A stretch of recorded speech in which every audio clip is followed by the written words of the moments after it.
Hey friends, good morning. It's Dr. V. Excited for day number 6. And what we're going to speak about is two things, but primarily we're going to start off with talking about mindlessly eating. And that's a problem because, sometimes you're at work or you're at home. I know what happens is when I'm at home, I can get kind of bored even though I'm running around. Next thing you know, I'm picking at some popcorn. I'm looking around for things to put in my mouth. You know what? That's not good. Mindlessly eating because you start with a little bit of a snack. Next thing you know, the bag is empty. Where did it go? And now we have to live in the regret of what did we do? We have to hit the treadmill for another like 2 hours to burn off those cookies or pretzels that you have. They're called wasted calories. Save it for the right time for good stuff, okay? You see, typically we have a problem, stopping from picking at these things.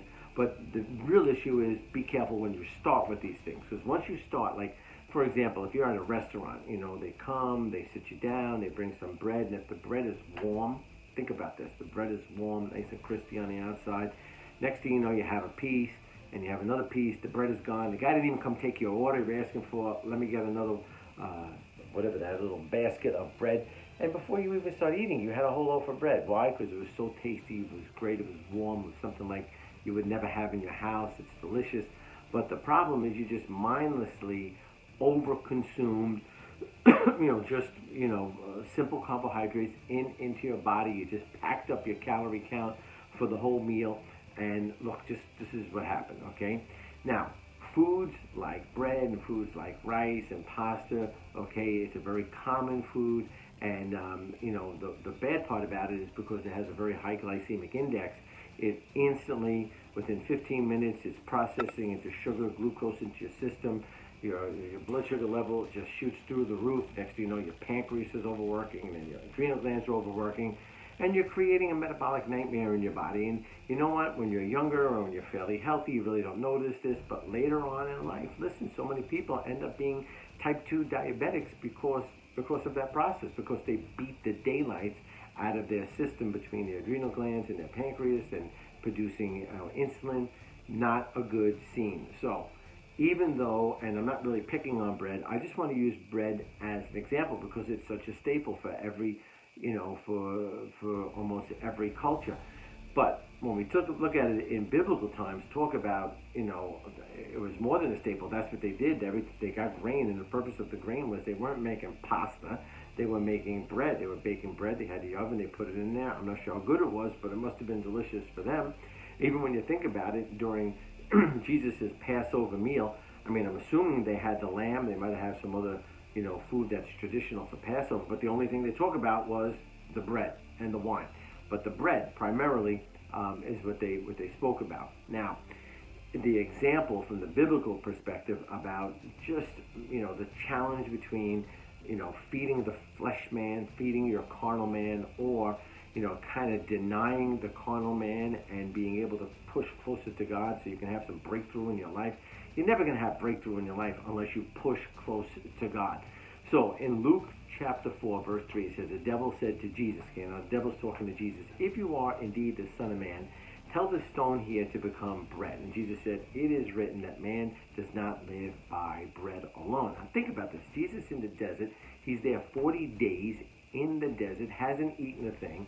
The devil shows up and says, okay, if you're the Son of God, just turn this rock into bread. Now, I'm thinking, when I do a recollection of Jesus' miracles, when he took one loaf and he multiplied it into who knows how many loaves with the fish, etc., etc., I'm thinking he could have did that. But what he was proving the point was to us, not necessarily to the devil, because the devil, well, he wasn't going to have the bread with him anyway. But the point is that, listen, when times are tough, sometimes we make decisions to just satisfy ourselves when we should be waiting to hear from God to give us direction, okay? So that's just a little bit of a nugget that you may want to leave in your spirit and use appropriately, because you know what? You just don't live this life filling up what feels good to you. Sometimes you have to realize, what does God want you to do? So in this reflection for today, okay, we want to think about two things. We want to think about, one, what are we mindlessly eating during the day? Like, is there something in our desk drawer, in our cupboard at house, what are we eating mindlessly, and stop it. Just stop it for, give it maybe a 7-day period of time. Stop mindlessly eating. And you'll know it because you'll mindlessly begin to eat. Remember, stop doing it.